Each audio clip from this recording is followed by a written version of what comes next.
To Prashanti news. Kakinada జిల్లా ప్రతిపాడు నియోజకవర్గం సంక్రాంతి పండుగను పురస్కరించుకొని ప్రతిపాడు నియోజకవర్గ వ్యాప్తంగా కోడి పందాలు జోరుగా కొనసాగుతున్నాయి.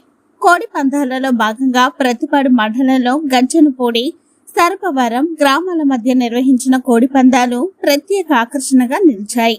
గజ్జనపూడి, సరపవరం గ్రామాల ప్రజలు ఒకే చోట సమీకృతమై మొత్తం 18 కోడి పందాలు నిర్వహించారు.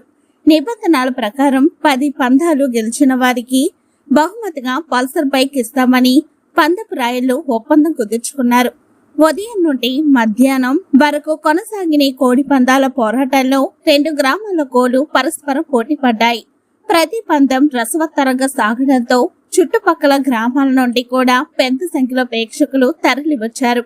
గట్టి పోటీ మధ్య చివరకు గజ్జనపూడి గ్రామానికి చెందిన కోళ్లు 11 పందాల్లో విజయం సాధించి ఆధిక్యత చాటుకున్నాయి. ఈ విజయంలో భాగంగా గజ్జనపూడి గ్రామానికి చెందిన దాకారపు కృష్ణ వర్గానికి చెందిన పందపు రాయల్లో ముందుగా ఒప్పందం ప్రకారం పల్సర్ బైక్ ను గెలుచుకున్నారు.